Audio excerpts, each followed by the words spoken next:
On to this story now. 10 matric pupils are up for an adventure of a lifetime. They're vying for adventure in Antarctica next year. Now, this project is aimed at teaching young people about sustainability, conservation, as well as the ecosystem. From thousands of entries in South Africa, only 10 made it to the finals, and only 5 will be going on that trip. Joining me now is pioneering explorer Riaan Manser, who founded this project, and one of the finalists, Mattheus Wessels, a learner at Grey College in Ventersburg. Gentlemen, many thanks for your time this morning. I want to start with you, Mattheus. How does it feel to be a finalist in what could be, as I've mentioned, the adventure of a lifetime? Yeah, I'm so excited. I think I entered this competition to see something bigger than we can imagine, and I'm so excited to be at in the top 10, and I'm so stressed for the top 5. No, absolutely. It's a tough competition indeed. And Riaan, no doubt a very difficult task in choosing those that will be lucky enough to go on this particular adventure. What is it that you take into account in terms of the criteria when selecting the students? Well, firstly, you would think we'd try to find people who would be acclimatized, and just right there with Mattheus, we're getting him from landlocked, heat-ridden Free State. So we obviously aren't choosing people that are, supposedly ready for Antarctica. I think, Rofhiwa, we've got a mandate now in our project that we want to stretch the net wide and far. We want to go from the furthest flung little school in South Africa, and we want to go and find those gems, those students that absolutely have something aching in them for the environment and wanting to do something about it. So I'm thinking we're obviously looking for a student that is environmentally wise, but we're also looking for a student like Mattheus just explained to us, somebody that wants to see the bigger world. And Rofhiwa, I tell you what, in South Africans' blood is this great desire to see the bigger world. No, absolutely. But in seeing the bigger world, Riaan, we are making people aware or teaching them about the issues of the climate crisis that currently exists and what part they can play in making a little change, if possible at all. Absolutely. So, you touch on the environmental element. We don't want to bulldoze these young pupils and students with an environmental message that scares them. So what we're trying to do is trying to use something a little bit more unique. What we're trying to do, Rofhiwa, is very simple, is we want to bring them to the table and say, if this future is going to be yours, if this rhetoric that we're having in around every boardroom table in the world, we know Shell is so topic at the moment, but very little gets done because of us, the older generation that are sitting around these boardroom tables. We need new thinking when it comes to the environment and the green economy. The secret in Riaan Manser's world, in my opinion, if we are going to be saving the planet, we need to incentivize these young students to go and study and make the green, the better world, the cleaner world part of their future careers. No, absolutely. Mattheus, tell us about what it is that you would like to learn or take away from this particular trip, should you be selected to go. We've spoken about the fact that you want to see the bigger world, but there's more that you'd like to learn. Yes, I think the climate change crisis, where it all begins, and where we can see how it starts from the beginning and down to the end. I think it will be a great privilege to go see what it's like in Antarctica and how it's been done there, and how our small steps can just change the bigger world. Mattheus, is this going to inform the career path that you're going to be taking in terms of what it is you want to do?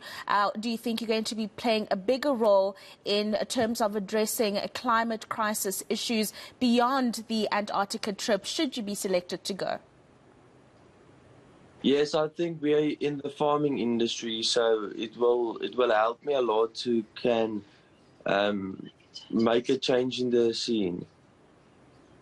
Absolutely. Riaan, talk us through the actual trip and what happens with the people that get to go on the trip with you. What is the experience like? How long is the trip? What exactly does everyone get up to there? Yeah, and Antarctica is just an incredible place. You know, I'm busy sitting over here now. I'm not to make any of you a little bit more jealous, but I fly out to Antarctica in an hour or two. So it is life-changing. You know, we maybe play it down a bit, Rofhiwa, but our program with these students, when we take them to the Cape Nature Reserves in Western Cape for a week to actually go and select the 5, is the start of this program. You know, we've got Biostrath Console and PPS who are funders of what we actually do and allow us to bring in experts from outside to spend time with these students for the entire week when they're in Grootvadersbos Reserve. That obviously is going to be a very sad time for the 5 that don't make it, and I understand, but we have to get to know these students well. But then more to your question, when we take them to Antarctica, we've got an incredible program that is balanced. So we do a bit of scientific work, more related to water purity, and for them to just see what scientific work, trick, you know, for goodness sake, give them a little bit of a break.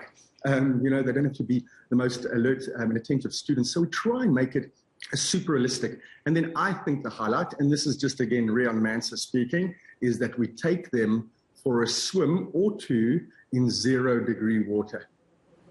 How does that sound to you, Mattheus? Swimming in 0-degree water doesn't sound like much fun, but quite the experience, don't you think, Mattheus?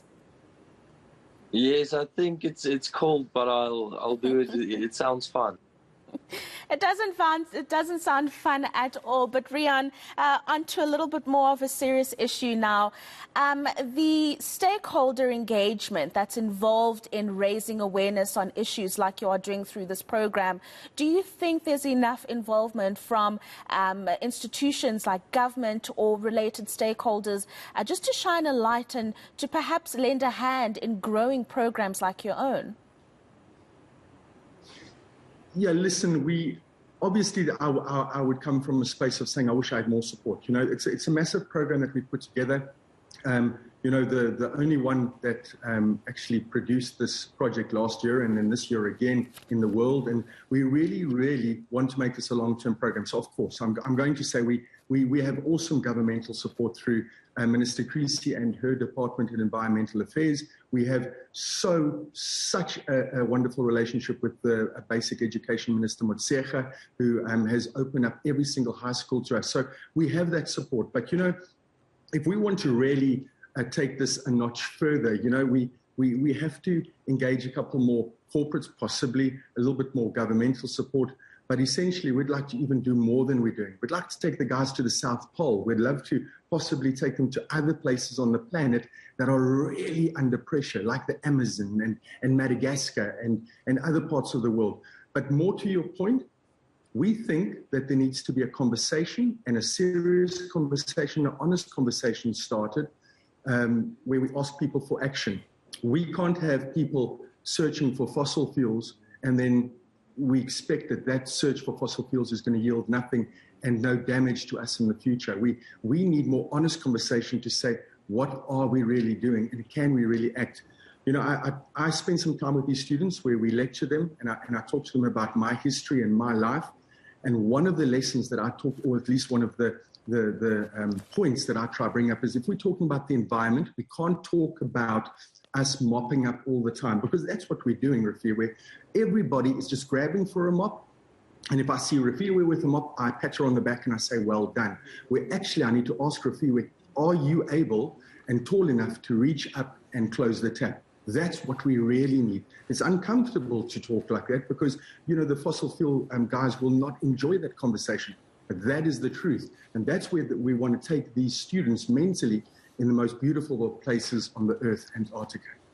No, absolutely, and what a note to end it on. Riaan Manser, who's the founder of this particular program, and of course Mattheus Wessels, who's a matric learner and a finalist on this particular program, to get to go to Antarctica and doing, amongst other things, swimming in the 0-degree water. So very exciting times for those who will get that opportunity to participate. Thank you very much for your time this morning, gentlemen.